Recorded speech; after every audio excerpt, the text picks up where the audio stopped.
வணக்கம். இன்னைக்கு கருப்புளுந்து மினி தட்டுவடை எப்படி செய்யறதுன்னு பார்க்கலாம். அதுக்கு ஒரு கப் அளவுக்கு கருப்புளுந்து, 3/4 கப் அளவுக்கு பொட்டுக்கடலை, 1 ஸ்பூன் அளவுக்கு எள்ளு, கொஞ்சம் கருவேப்பிலையை பொடியாக கட் பண்ணி வச்சுருக்கேன், 4 காஞ்ச மிளகாவை பொடிச்சு வச்சுருக்கேன், 1 டீஸ்பூன் அளவுக்கு நெய் சேர்த்துக்கலாம். நீங்கள் நெய்க்கு பதிலாக சூடான எண்ணெய் கூட 1 டீஸ்பூன் அளவுக்கு சேர்த்துக்கலாம்.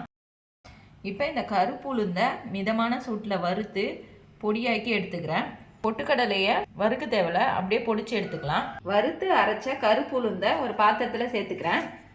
பொட்டுக்கடலை பொடியும் சேர்த்துக்கிறேன்.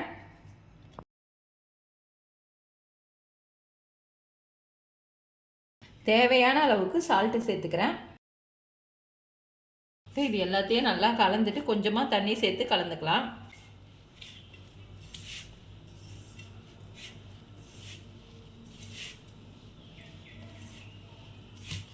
நீங்கள் இதில் ஒரு 4 டீஸ்பூன் அளவுக்கு வேர்க்கடலையும் சேர்த்துக்கலாம். ஒரு சின்ன அளவு பூண்டை கூட தட்டி சேர்த்துக்கலாம். தண்ணி சேர்த்து பிசைஞ்சிக்கிறேன்.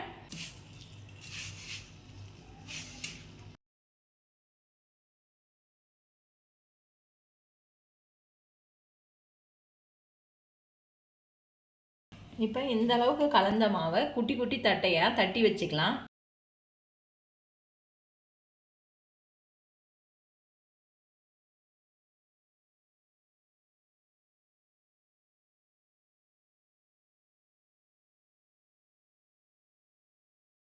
இந்த அளவுக்கு மெலிசாக தட்டிக்குங்க.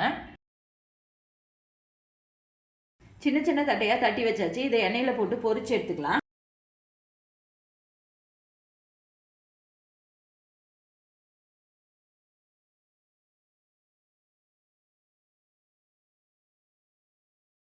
இந்த அளவுக்கு கிறிஸ்பியாக வந்த பிறகு எடுத்துடலாம்.